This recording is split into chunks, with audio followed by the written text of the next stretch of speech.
This segment is more so dedicated because, again, this conversation is still going on. You can go watch my previous video where I talked about why I won't be doing a review of Spider-Man, the new movie, and why I won't be watching or reviewing it. And there's some stuff that we've been talking about kind of maybe in stream, but I wanted to dedicate another segment for it. And the only reason, again, this segment gets dedicated is because that conversation continues to go on. A lot of folks, look, I know with me, I think people are now starting to see what I'm actually about and not what they thought that I was about. Okay. So just to paint the picture here for people that haven't been following what's going on, I made it clear really since the Black Widow movie came out that I was done with really comic book material. That was like my last one that I was going to be seeing or viewing. And it was for two combined reasons. The first being, well, they're making it clear that the movies that they're making are not for me and not with me in mind. It's not with me as the comic book guy in mind, or the comic book person that I am. The other side of that is I have got to we're at basically the end of wrapping everything up to prepare for the launch of my comic book company, which is trying to be a competitor. I'm not playing around. I've spent on upward of $50,000 just to take care of the baseline stuff. This isn't considering everything else. I'm not playing around. This is something that I am taking very, very seriously. And all of my interests, as I've become more and more in that creative space, my interest has been less about what they're doing and more about what I'm doing. And I think that is a perfectly rational thing. And though I've appreciated all of the support that I've gotten when we have covered comic book material, at this stage of where I'm at, my enthusiasm for their stuff is not going to be more than for my own stuff as a creator. I've thought and I've put myself, we have, in a financial situation to be able to be part of the solution, as opposed to just griping about what the hell is going on in the books in the modern era dealing with the big two. So considering those two things, my interest is not in seeing movies. So I never saw, it's funny because that was the third video that I did on this topic. I did a video earlier this year saying the same exact thing. And then I did another one after the Suicide Squad thing, saying the same exact thing. And that was that I wasn't going to see it. I had no interest in it. So I didn't see Suicide Squad. I didn't see Eternals. I didn't see Shang-Chi. I didn't see the other DC shows that they have, DC Comics shows. I haven't seen the Disney Plus show. So I haven't seen Hawkeye. I didn't watch Falcon and Winter Soldier. I didn't watch and review, Loki or any of those shows. And not for the foreseeable future because I'm not interested. Now, oddly enough, it wasn't until we got to Spider-Man where now all of a sudden that position became one of bitterness and hatred. And that is that people are claiming that that's the case. And actually, no, let me pull this up. There's a comment that kind of embodies a lot of what some people have been saying, right? And that's this. And it'll give more perspective as well, like this guy here. He says, I get it, dude. You're salty that nostalgia was used so effectively and successfully that we actually got a decent Spider-Man movie out of it. All right, man. I've said that the movie was going to be wildly successful. Now, let me speak on that beginning half. You've heard me call it in the marketing for it as nostalgia bait. And then you've had people take exception to that because they liked it. I need you to understand what that term means as a noun. Something being nostalgia bait or not nostalgia bait in itself being used is not predicated or resting upon whether or not you like something. That's not how it works. Whether you enjoy it or like it or you thought that it was good does not mean that it wasn't nostalgia bait.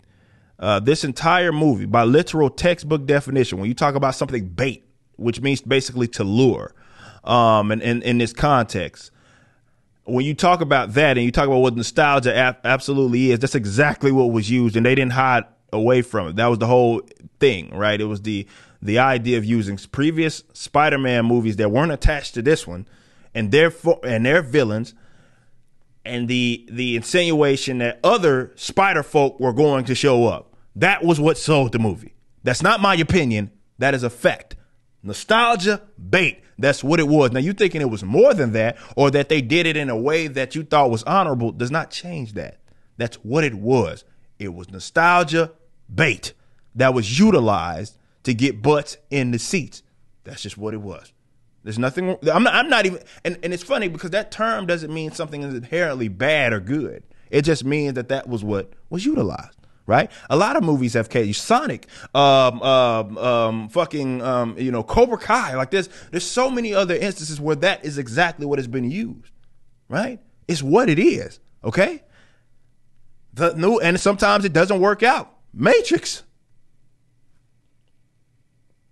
He says, you're complaining this is the part that I think kind of shows the difference here. You're complaining when you should at least be a little happy that the movie wasn't a bunch of woke pandering. I mean, come on, dude. It isn't as bad as you're painting it to be. Remind you, this is all stemming from not me reviewing the movie or analyzing it. No, this is all stemming from me simply saying I don't have an interest in watching this movie. Okay? I don't want to watch it. I'm not interested in watching it. Apparently, that means that, like, I'm painting it's like bad or like, it goes to show that people hear what they want to hear. One of the main talking points that some people have used in this regards is, well, look at some of your colleagues. Critical Drinker, Yellow Flash, Jeremy from Geeks and Gamers. All these guys who you float around in these circles, you've done streams with, you consider them colleagues in some cases, liked it. It's almost as if my position doesn't rest upon what the fuck they do. You're finally starting to catch on. See, if you go watch my actual reviews, there were things that were very specific in terms of what I actually like criticized of these movies. And if you thought, oh, it's YouTuber complaining about woke shit in movies, your crackhead ass has never watched a movie review or a breakdown of anything it is that I've ever done. I've been very precise with it. And my position, though we can both be critical of something, where I generally come from has often been very different from where they come from. Okay? Very, very different. Right? And especially now, considering where I'm at creatively, I think people need to understand all of the things that I do in life, right? I'm living 4 to 5 different careers. Okay? 4 or 5 different careers in terms of what I've done in this space, in the comic book space, and what I'm creating in the comic book space, where I'm starting my own company that I own, right? What I've been able to do in the music space, what we're doing in the political commentary space, stuff I do with the Blaze. It is perfectly reasonable that my interest right now isn't in seeing Marvel Cinematic Universe or Sony Pictures movies. That is a perfectly rational decision. I don't need Marvel, right? And I think what's happened here is that there's some people that are really, it's a dopamine thing. It's a fear of missing out thing, the FOMO deal, where they actually can't conceive how a person would say, I get y'all talking about it and y'all like it so much, but I'm individually not interested in this shit, right? And then if you actually listen to me and what I've said in the past, especially I wouldn't be interested in this. Why? Because it doubles down on this whole multiverse shit. What have I said has been my most frustrating thing, the thing that I despise, and the live chat will be able to confirm. The thing that I've said that I've despised most in comic books has been what? What is it that I've said that I've hated this concept? We're not entertaining this concept with my own comic book company. I am simply not interested in that. Multiverses.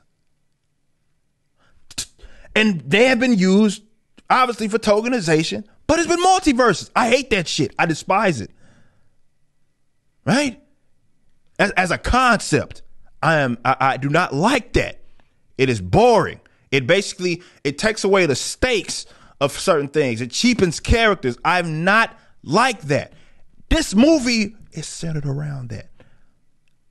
You should have known that that wasn't anything. And again, if you actually listen, bother to try to actually listen to the things that I said, you would know that.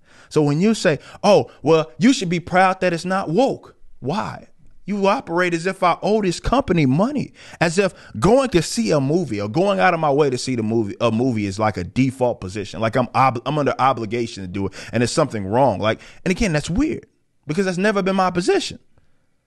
I've seen them as this is a guy that spent thousands upon thousands of dollars in comic book stuff. And then you got folks who are like, well, you should just sit back and enjoy it.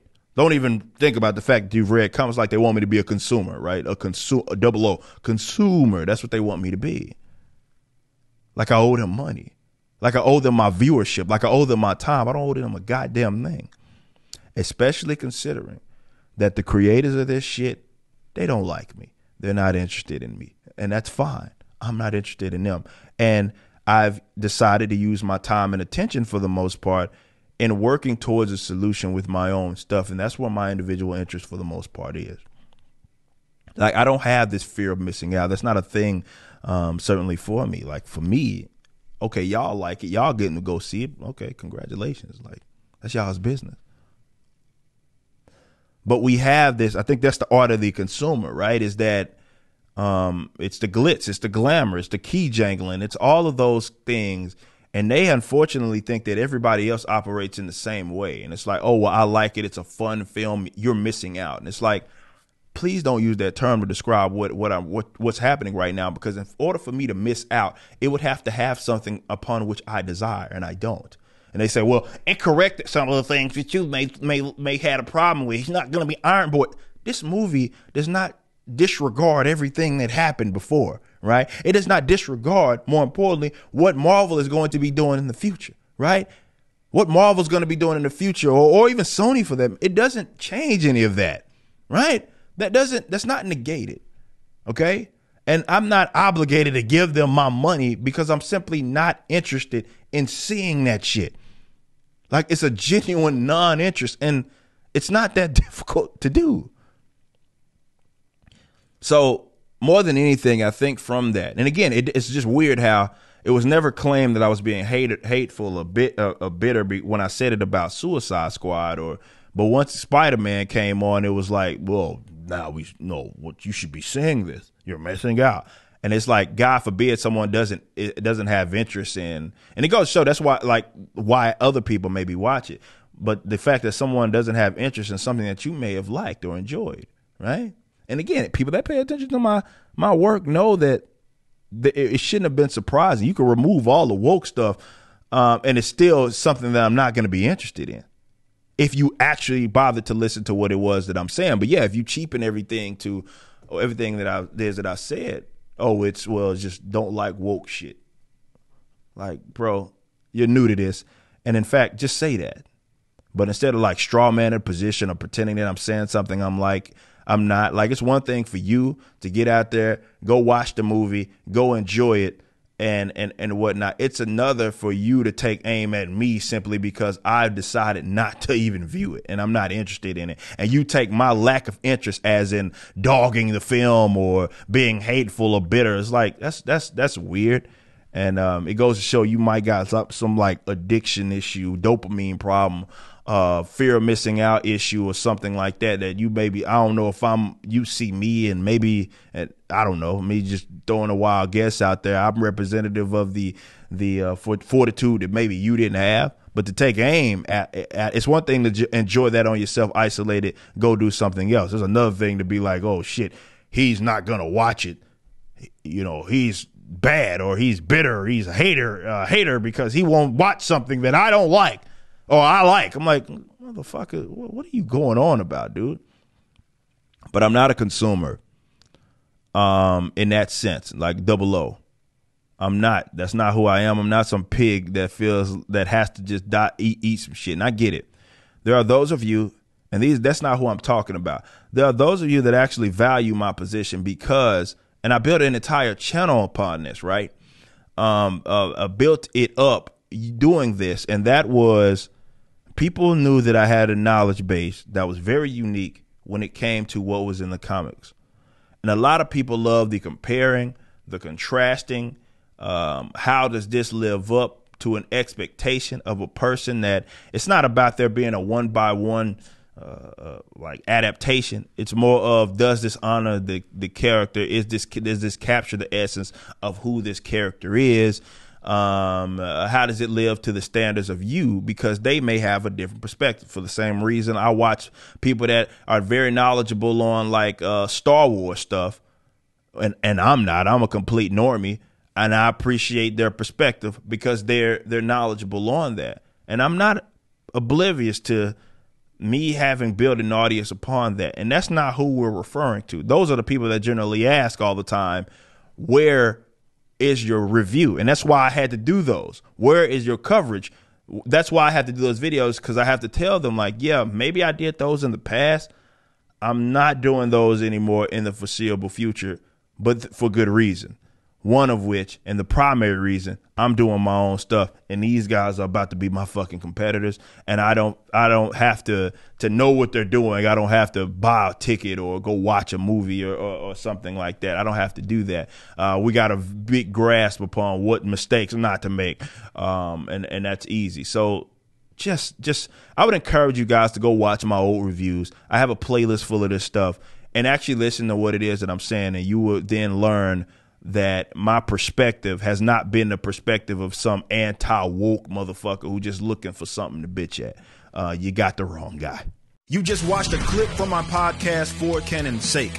Catch us live at 12 p.m. throughout the week over at youtube.com/YoungRipper59 and follow us over at odyssey.com/@YoungRipper59. If you want to watch the entire video cast after the show is over, just be sure to become a member on the YouTube channel. Of course, the full audio portion of the podcast is available for free on all major digital platforms, or just visit forcanonsake.com.